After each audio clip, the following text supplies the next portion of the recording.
दोस्तों नमस्कार, आपका स्वागत है सिक्योर ग्रोथ चैनल पे। आज हम इस वीडियो में बात करेंगे जो आप हमेशा सोचते रहते हो, कौन से म्यूचुअल फंड में एसआईपी करना सही रहेगा।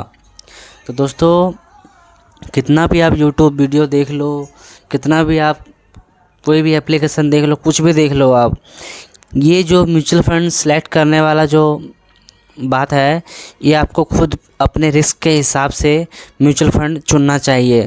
क्योंकि आप जितना भी देखोगे वीडियो, कोई अलग फंड बताएगा, कोई अलग फंड बताएगा, कोई स्मॉल कैप बताएगा, कोई लार्ज कैप बताएगा, कोई फ्लेक्सी कैप बताएगा। इस सब से वीडियो देखने से पहले सबसे पहले जो है आपको अपना रिस्क पता करना पड़ेगा कि आप रिस्क कितना ले रहे हो और कितना टाइम के लिए आपको इन्वेस्ट करना है और आप कितना रिस्क ले सकते हो। उसके बाद ही आप अच्छा फ़ंड अपने लिए चुन सकते हो। क्योंकि अच्छा फ़ंड चुनना इतना आसान बात नहीं है। आपको किसी ने बताया ये फ़ंड अच्छा कर रहा है, ये फ़ंड ले लो, वो फ़ंड अच्छा कर रहा है, वो फ़ंड ले लो, तो ऐसे करोगे आप तो आपके लॉस होने के चांस बहुत रहेंगे और आप अपना इन्वेस्टमेंट लंबे समय तक आप नहीं कर सकते। अगर आपको अपना इन्वेस्टमेंट लंबे समय तक करना है, उसका सबसे बेस्ट तरीका है, आपको पहले ये देखना है कि आपको कितने टाइम के लिए इन्वेस्ट करना है। अगर दोस्तों आप 3 साल से कम के लिए इन्वेस्ट करना चाहते हो म्यूचुअल फंड में, तो आप इक्विटी म्यूचुअल फंड से दूर रहें। इसमें आपका लॉस हो सकता है और आपका पैसा ब्लॉक हो सकता है कहीं ना कहीं। क्योंकि मार्केट का कुछ पता नहीं है, कभी वो गिर सकता है और आपका भी लॉस हो सकता है और आपको जो पैसे की ज़रूरत पड़ेगी तो आपको घाटा खा के अपना लॉस में रख के पैसा निकालना पड़ सकता है। तो दोस्तों, अगर आप 3 साल से कम के लिए इन्वेस्ट करना चाहते हो किसी भी म्यूचुअल फंड में, तो आप कोशिश करें बैलेंस फंड या फिर डेट फंड में इन्वेस्ट करें, ताकि जो आपका पैसा है वो सेफ रहे, मार्केट के उतार चढ़ाव से दूर रहे। अगर आप ऐसा करते हैं तो आपका जो पैसा है 3 साल में एफडी से ज़्यादा रिटर्न देगा, सबसे पहली बात। दूसरी बात, आपका जो है पैसा सेफ रहेगा। क्योंकि आपको 3 साल के लिए इन्वेस्ट करते हैं तो आपको इक्विटी फंड से दूर रहना चाहिए। अगर आप सोचते हो कि मुझे 4 साल, 5 साल, 10 साल के लिए इन्वेस्ट करना है, तो आप इक्विटी में आइए। इक्विटी में भी देखकर आप अगर लार्ज कैप में करते हो, उसमें आपका रिटर्न तो दोस्तों एक स्टेबल रहता है, कम रहता है, लेकिन आपका जो है मार्केट गिरने पे जो आपका अमाउंट है, जो आपका पोर्टफोलियो है, जो आपने फ़ंड लिए होंगे, उसका जो अमाउंट है कम गिरेगा अगर आप उसके बजाय मिड कैप या स्मॉल कैप में लेते हो। तो दोस्तों, हम आपको बताएंगे सबसे बढ़िया तरीका। अगर आप इन्वेस्टमेंट करना चाहते हो म्यूचुअल फंड में, तो आपको एक लेना चाहिए फ्लेक्सी कैप म्यूचुअल फंड, जो कि कहीं ना कहीं लार्ज कैप ही है, लेकिन उसका रिटर्न जो है उससे ज़्यादा होता है दोस्तों। और मैं आपको इन सब के नाम भी बताऊंगा कि आपको कौन कौन से फ़ंड अपने पोर्टफोलियो में रखने चाहिए। अच्छे फ़ंड सारे बताऊंगा आपको, लेकिन आपको मैं पहले बता देता हूं दोस्तों, आपको एक रखना चाहिए, आपको दोस्तों अपने पोर्टफोलियो में एक रखना चाहिए फ्लेक्सी कैप फंड। अगर आप इक्विटी में सच में सीरियस हो इन्वेस्टमेंट करने के लिए, आपको एक फ्लेक्सी कैप रखना चाहिए। उसके बाद आपको रखना चाहिए एक मिड कैप का फंड रखना चाहिए। दोस्तों, आप देख रहे हो दोस्तों, 2 फंड आपको मैंने बता दिए हैं। तीसरा आपको रखना चाहिए, एक आपको स्मॉल कैप रखना चाहिए दोस्तों। आप देख सकते हो जो फ्लेक्सी कैप कहीं ना कहीं लार्ज कैप में ज़्यादातर इन्वेस्ट करती है। मैं आपको अभी नाम भी बताने वाला हूँ सब फंड के बारे में। जो फ्लेक्सी कैप फंड होता है दोस्तों, वो भी कहीं ना कहीं ज़्यादातर उसका जो पैसा है और लार्ज कैप में ही लगा होता है। और जो दूसरा दोस्तों मिड कैप है, वो मिड कैप में तो लगाता ही है। जो स्मॉल कैप दोस्तों स्मॉल कैप में लगाता है। तो दोस्तों, मार्केट में 3 तरह के कैप होता है, flexi cap, mid cap, large cap, small cap. तो दोस्तों, जो हमारा लार्ज कैप है वो फ्लेक्सी कैप में हो गया। क्योंकि आप प्रॉपर लार्ज कैप फंड लोगे तो आपको उसमें रिटर्न दोस्तों आपको उतना बढ़िया नहीं मिलेगा, क्योंकि वो अपने जो आपका उनका बेंचमार्क इंडेक्स है उसको भी बीट नहीं कर पाते हैं। तो इससे अच्छा आप क्यों ना फ्लेक्सी कैप फंड लो, ताकि आपको अच्छा से अच्छा रिटर्न मिल सके और आपको अच्छा प्रॉफिट हो सके। तो दोस्तों, आपको पोर्टफोलियो में एक फ्लेक्सी कैप म्यूचुअल फंड होना चाहिए, एक होना चाहिए मिड कैप होना चाहिए, एक होना चाहिए दोस्तों लार्ज कैप। दोस्तों, अगर आप ऐसा पोर्टफोलियो बनाओगे, अगर आपने 10 साल के लिए इन्वेस्ट करना है, तो दोस्तों आपका अच्छा से अच्छा रिटर्न निकल के आएगा। लेकिन दोस्तों, मैं आपको एक बात और कहना चाहूँगा, अगर आप एक फ्लेक्सी कैप रखते हो और 2 आपको मिड कैप लेना चाहिए, क्योंकि दोस्तों मिड कैप में जो है ना बहुत अपॉर्चुनिटी होती है। क्योंकि आप लार्ज कैप में अगर 2 फंड कोई आप ले लोगे तो आपका पोर्टफोलियो ओवरलैप हो जाएगा। अगर आप मिड कैप में अगर आप 2 फंड लोगे, आपका पोर्टफोलियो उतना ओवरलैप नहीं होगा, क्योंकि उसमें ज़्यादा स्टॉक होते हैं और ज़्यादा जो है फंड मैनेजर के पास स्टॉक होता है सेलेक्ट करने के लिए। इसलिए आप अपने पोर्टफोलियो में 1 फंड रखो फ्लैक्सी कैप, 2 फंड रखो मिड कैप और 2 रखो स्मॉल कैप फंड। तो मैं दोस्तों अब आपको इस सभी फंड के बारे में नाम बताने वाला हूँ, कौन कौन से आपको फ़ंड रखने चाहिए। लेकिन सबसे पहले दोस्तों आपसे मैं बात करना चाहूँगा, इस वीडियो में जो भी फ़ंड के बारे नाम लिए जाएंगे, कोई भी जो फ़ंड है किसी भी तरह का रिकमेंडेशन नहीं है। इन फंड में मैंने खुद भी इन्वेस्ट किया हुआ है। कल को अगर ये फ़ंड अच्छा नहीं करते हैं तो मैं इससे एग्जिट भी कर सकता हूँ। लेकिन हमें फ़ंड को जब भी इन्वेस्ट कर रहे हैं आपको ट्रैक करना पड़ेगा, देखना पड़ेगा टाइम के हिसाब से। लेकिन दोस्तों इस टाइम के ये बेस्ट म्यूचुअल फ़ंड है जो आपको बताने वाला हूँ। लेकिन दोस्तों ये भी कोई भी फ़ंड जो आपको बताने वाला हूँ किसी भी तरह का रिकमेंडेशन नहीं है। किसी भी म्यूचुअल फ़ंड में इन्वेस्ट करने से पहले अपने फाइनेंशियल एडवाइज़र से सलाह ज़रूर लें, उसके बाद खुद की भी रिसर्च करें, उसके बाद ही इन्वेस्ट करें। सिर्फ एजुकेशन पर्पज़ के लिए इसमें फ़ंड का नाम लिया गया है, वीडियो बनाया गया है ताकि आपको एक आइडिया मिल सके। तो दोस्तों जो सबसे पहला फ़ंड है दोस्तों वो है दोस्तों पराग पारिक फ्लेक्सी कैप। दोस्तों आप दोस्तों पराग पारिक फ्लेक्सी कैप जो है दोस्तों वो बहुत अच्छा फ़ंड है। ऐसा नहीं है कि आप अगर खुद से फ़ंड लेने जाओगे तो कोई आपको अलग से फ़ंड मिल जाएगा आपको। कहीं ना कहीं दोस्तों ये मार्केट में बहुत बढ़िया फ़ंड है दोस्तों, बहुत बढ़िया रिटर्न देता आ रहा है।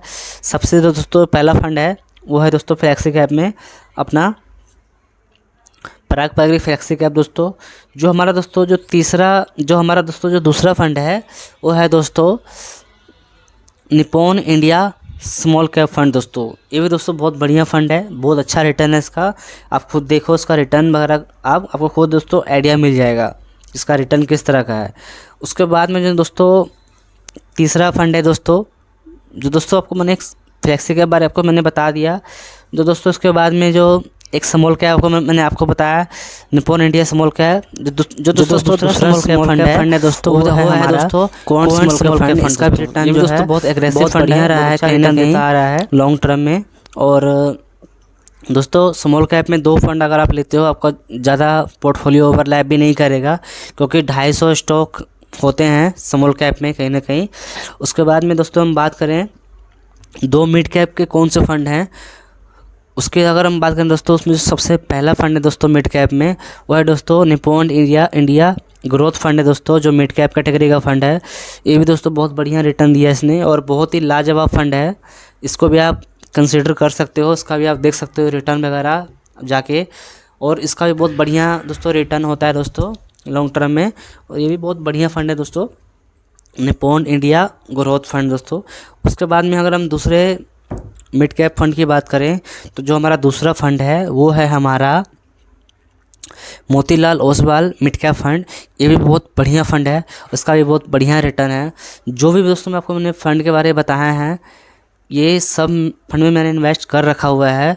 और कहीं ना कहीं आप इसमें अगर आप देखोगे जाके इसके रेटिंग भी बहुत बढ़िया है, रिटर्न भी बहुत बढ़िया है।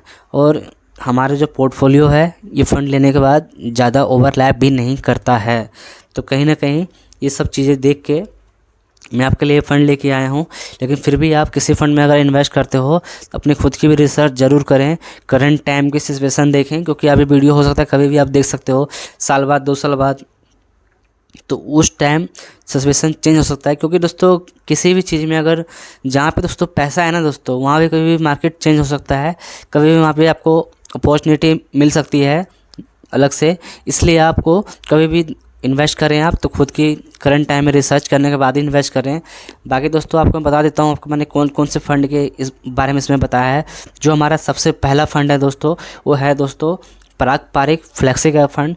जो हमारा दूसरा फ़ंड है Nippon India small cap fund. जो हमारा तीसरा फ़ंड है वो है कौन स्मॉल कैप फंड। जो हमारा चौथा फ़ंड है दोस्तों वो है Motilal Oswal mid cap fund. जो हमारा दोस्तों 5वां फ़ंड है वो है निप्पॉन इंडिया ग्रोथ फंड। तो दोस्तों ये 5 फ़ंड है दोस्तों जो बहुत ही ज़बरदस्त हैं और आपका इसमें ज़्यादा पोर्टफोलियो ओवरलैप भी नहीं होगा। लेकिन ये जो भी आपको मैंने फ़ंड बताएं, अगर आप मिनिमम आप 5 साल से ऊपर के लिए इन्वेस्ट करना चाहते हो तो आपको दोस्तों बहुत बढ़िया रिटर्न मिल सकता है इन फंडों में। 5 साल से ऊपर यानी कि 8 साल, 9 साल, 10 साल के लिए आपको बहुत ही अच्छा रिटर्न इसमें मिल सकता है। लेकिन दोस्तों पोर्टफोलियो जब भी बनाएं ना आप, तो आप एक चीज़ ध्यान रखें कि आप अपना रिस्क को देख लें और कितने टाइम के लिए इन्वेस्ट कर रहे हैं, ये सब चीज़ ज़रूर देखें आप, ताकि आप उसमें लंबे टाइम तक इन्वेस्टमेंट कर सकें। और कभी भी आप किसी भी दोस्तों फ़ंड में SIP करते हो, आप चाहे ये फ़ंड जो आपको मैंने बताया जिस फ़ंड के बारे में इस वीडियो में, ये फ़ंड में इन्वेस्ट करो चाहे किसी भी फ़ंड में इन्वेस्ट करो, तो फ़ंड में इन्वेस्ट करने के पहले आप देखें उसका जो रेटिंग है मिनिमम 3 होना चाहिए या 3 से प्लस होना चाहिए। 3 स्टार से कम वाला जो रेटिंग वाला जो फ़ंड होता है उसमें आपको इन्वेस्ट नहीं करना चाहिए। चाहे वो फ़ंड मैंने बताया है इस वीडियो में, चाहे वो फ़ंड ये क्यों ना हो, इसमें भी आपको इन्वेस्ट नहीं करना चाहिए जो भी 3 स्टार से कम वाला रेटिंग का फ़ंड होगा तो। क्योंकि आपको मैंने जो भी फ़ंड इसमें बताए हैं कहीं ना कहीं 3 स्टार से ऊपर की रेटिंग है, कहीं ना कहीं 4 स्टार 5 स्टार वाले दोस्तों आपको मैंने फ़ंड बता रखे हैं और बहुत बढ़िया इन सब का रिटर्न है दोस्तों। मिनिमम दोस्तों 4 से 5 स्टार वाले आपको फ़ंड मैंने आपको बताया है इस वीडियो में। और आप लोग जानते हो दोस्तों 4 स्टार बहुत ही हाई होता है, और इसमें ऐसे भी कुछ फ़ंड हैं जो कि 5-5 स्टार वाले फ़ंड हैं जो बहुत बढ़िया रिटर्न दे रहे हैं दोस्तों। लेकिन आप कभी भी अगर आप खुद से भी कोई फ़ंड में सेलेक्ट करो जो आपको अच्छा लगता है कोई भी म्यूचुअल फ़ंड में, तो आप देखें उसमें 3 स्टार से कम वाला म्यूचुअल फ़ंड में आप इन्वेस्ट ना करें, 3 स्टार की ऊपर की रेटिंग होनी चाहिए फिर आप इन्वेस्ट करें। और दोस्तों SIP करने का जो सही तरीका होता है ना दोस्तों, आपको कभी भी उतना अमाउंट SIP करना चाहिए जितना आप हर महीने कर सकते हो। ऐसा नहीं कि आपने जोश में इस महीने 10,000 के SIP कर दिए, अगले महीने आप फिर 5 का करो, फिर आप 2,000 का करो, फिर आप कर ही ना सको। तो अगर आप महीने में 1,000 रुपये की अगर SIP कर सकते हो लगातार लॉन्ग टर्म के लिए, तो आप 1,000 रुपये से स्टार्ट करो, ठीक है दोस्तों, ताकि आपका जो SIP है लगातार होता रहे और टाइमली आप बढ़ाओगे तो आपको उतना एहसास भी नहीं होगा। अगर आप सीधे ही SIP कर दोगे 10,000 20,000 अपने जैसे आपकी सैलरी के हिसाब से, तो आपको उसमें लॉन्ग टर्म तक आप नहीं चल सकते। तो कोशिश करो जो भी आप इनकम कमाते हो मिनिमम आपका जो मंथली आपका इनकम है उसमें से आप 10 से 15 से 20% तक अगर आप SIP करते हो तो आपका बहुत ही अच्छा कॉर्पस बन सकता है लॉन्ग टर्म में, और आपको अच्छा खासा प्रॉफिट हो सकता है दोस्तों। लेकिन दोस्तों इसमें अगर आप SIP करने के लिए जैसे भी डीमैट अकाउंट में आप ऑटोमेटिक कर देते हो, आपको ऑटोमेटिक आप अकाउंट से पैसे कटते हैं। SIP का अमाउंट उतना रखें जितना आप हर महीना कर सकते हो, आपको ज़रा फ़र्क ना हो।